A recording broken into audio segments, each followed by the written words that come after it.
ጊዜው ሀገሪቱ በጭንቅ የተያዘችበት እዚህም እዚያም የጦርነት ወሬ የሚሰማበት የሀገር ሕልውና ዕጣ ፈንታው ያለየበትና ወገን በሽብር ማዕበል የሚንገላታበት የ1982 መጠናቀቂያና የ1983 መግቢያ አስጨናቂ ጊዜ ነበር።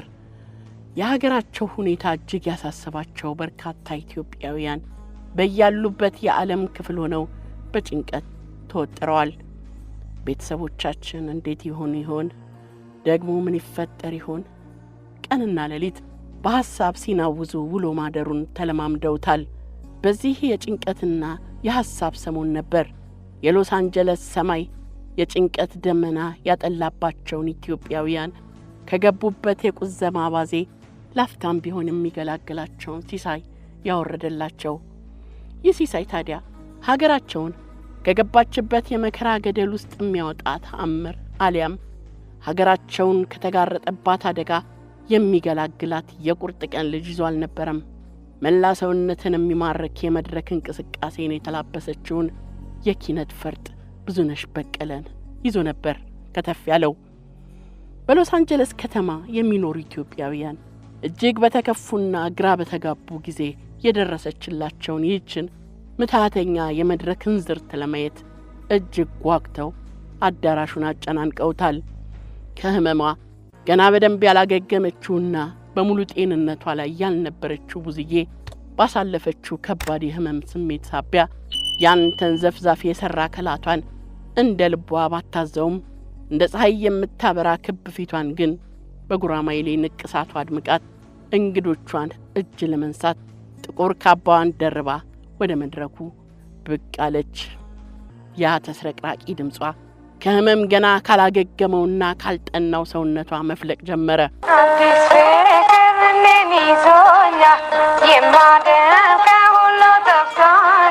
በሀገሩ ጉዳይ ሆድ ብሶት የከረመው ዲያስፖራም እንባውን በጉንጮቹ ላይ እያፈሰሰ የሀገሩንና የወገኖቹን ናፍቆትና ብሶቱን ሁሉ ተወጣ። ዙሪያው ዳር ድንበሮችሽ ታጥረዋል በጀግኖችሽ ሀገሬ እያለች ቀጠለች ብዙዬ። ዙሪያው ዳር ድንበሮችሽ ታጥረዋል በጀግኖችሽ ሀገሬ። አዳራሹን የሞላው ዲያስፖራ በዚህ በብዙዬ ዘፈን እያነባ ጨፈረ፣ እያለቀሰ ሳቀ። በዚህ ሁሉ ውስጥ ግን አንድ ነገር እጅግ ከንክኖታል።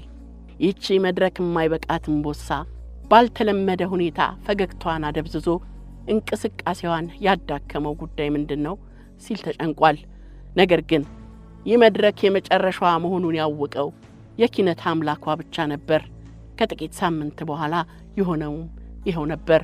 የመድረክ ፈርጧ፣ የመድረክ እንዝርቷ፣ የመድረኳ እመቤት ለመድረኩ እጅ ሰጠች። ደህና ሁን ብላ ተሸክሞ ያልሰለቻትን መድረክ ለመጨረሻ ጊዜ ተሰናብታው ሄደች። ኢትዮጵያዊቷ አሪታ ፍራንክሊን ይሏታል አድናቂዎቿ። እሷ የወጣችበት መድረክና የተገኘችበት ስፍራ ሁሉ ይደምቃል፣ አጀብ ይበዛበታል።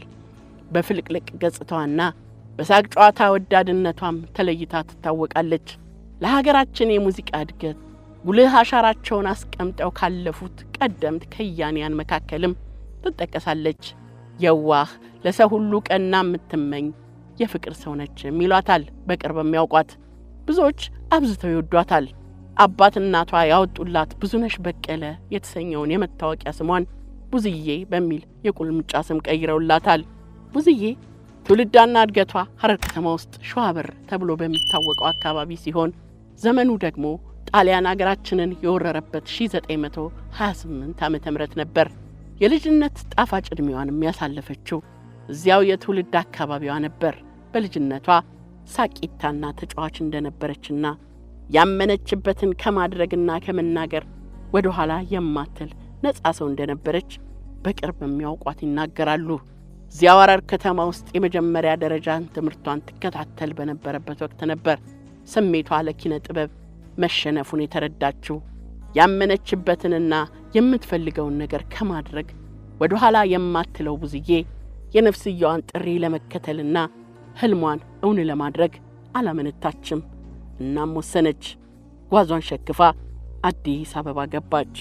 አዲስ አበባም የሐረሯን የጥበብ ስደተኛ እጇን ዘርግታ ተቀብላ ከነፍሷ ጥሪ ጋር አገናኘቻት። ህዳር 1 ቀን 1949 ዓ.ም በቀድሞ ክቡር ዘበኛ ጠቅላይ መምሪያ በድምጻዊነትና በተወዛዋዥነት ተቀጠረች። ገና ብዙ ባልተቆጠረው ዕድሜዋ በክብር ዘበኛ ጠቅላይ መምሪያ የሬዲዮ ጣቢያ ውስጥ ደሞዝ የሚቆረጥላት ሰራተኛ ሆነች።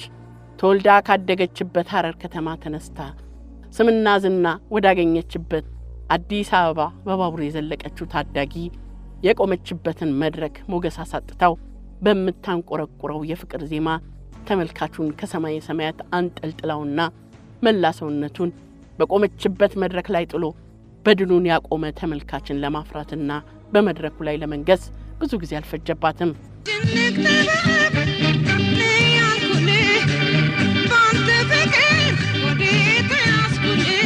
ጭንቅ ጥብብ ችላት በለኝ የእናት ውለታዋ የፍቅሬ ነበልባል የሚያስለቅስ ፍቅር የሚሰረቅ ቢሆን ይወደኝ ደብዳቤ ላክብኝ ድንገት ሳላስበው ፍቅሬ ደናሁን ፍቅር ሀብት እኮ ነው ለሚወዱ ቀርቶ ለሰው ቢናገሩት ሌላ አሰበወይ አዲስ ፍቅር ይዞኛል እርግብግብ ባለብኝ አይኔ የተሰኙት ዜማዎቿ ካይረሴዎቹ ስራዎቿ መካከል ተጠቃሽ ናቸው።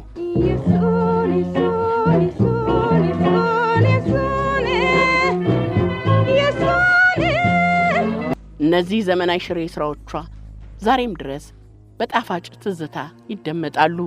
ብዙነሽ በቀለ በግል ባህሪዋ እጅግ ሲበዛ የዋህና ደግ እንደነበረች በቅርብ የሚያውቋት ሁሉ ይናገራሉ። በቃላት ሊገለጽ የማይችል አስገራሚ ስብዕና የነበራት የዋህ ደግና ፍቅር የተሞላች ሴት እንደነበረች የረጅም ጊዜ የሙያ አጋሯና ጓደኛዋ አሰለፈች አሽኔ ከዓመታት በፊት በብዙነሽ በቀለ ሕይወትና ስራዎች ዙሪያ በአንድ የውጭ አገር ጋዜጠኛ በተቀናበረና ኢንሳይት በተባለ ዘጋቢ ፊልም ላይ ተናግራለች። ብዙነሽን እንደ ብርቅ ነው የምናያት። ብዙነሽ በቀለ አስገራሚ የፍቅር ሕይወት የነበራት ሴት ነበረች። ያመነችበትንና የፈለገችውን ነገር ከማድረግ ወደ ኋላ የማትለው ብዙዬ በተለያዩ አጋጣሚዎች ወደ ሕይወቷ ገብተው የወጡ የፍቅር አጋሮች ነበሯት። ከነዚህ መካከል ለረጅም ጊዜ በትዳር አብሯት የኖረው አንጋፋው ጋዜጠኛ መሐመድ እድሪስ በድንገተኛ አጋጣሚ በስቅታ ተገናኝተን በሕይወቷ ፍጻሜ በስቅታ ተለያየን፣ ለ22 ዓመታት ውብ የሆነ የፍቅር ጊዜን ከሷ ጋር አሳለፍኩ ሲል የሷ የፍቅርና የትዳር አጋር መሆን መቻል ምን አይነት ስሜት እንደሚፈጥር በአንድ ወቅት ተናግሮት ነበር። 22 ዓመት ከሷ ጋር ውብ የሆነ ጊዜ አሳለፍኩ። እንደ ዘፋኝና እንደ አርቲስት ሳይሆን እንደ ባልና ሚስት ሆነን ተፋቅረን ተከባብረን። እኔ አርቲስትነቷን አላውቅም፣ ብዙነሽ በቀለ ሴትነቷን አላውቅም። she was really good በጣም ጥሩ ሰው ነበረች። ብዙነሽ በቀለ ከታዋቂው ደራሲ በዓሉ ግርማ ጋር የፍቅር ግንኙነት እንደነበራትም ይነገራል።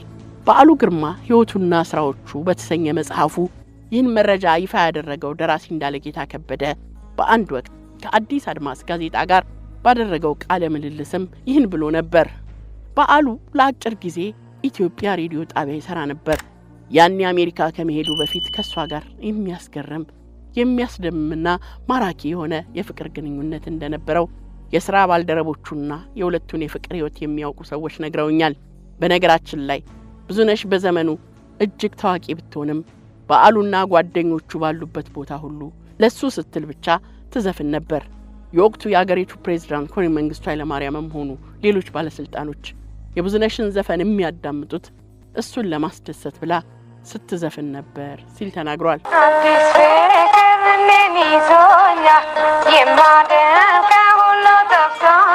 ብዙነሽ በቀለ በ1950ዎቹና 60ዎቹ ማህበረሰቡ ለሴት የሙዚቃ ባለሙያዎች ይሰጥ የነበረውን ዝቅተኛ ግምት ተቋቁመው በሙያው ካበቡና በህዝብ ተወዳጅነትን ማትረፍ ከቻሉ እንስት ድምጻውያን መካከል ግንባር ቀደሟ ነበረች።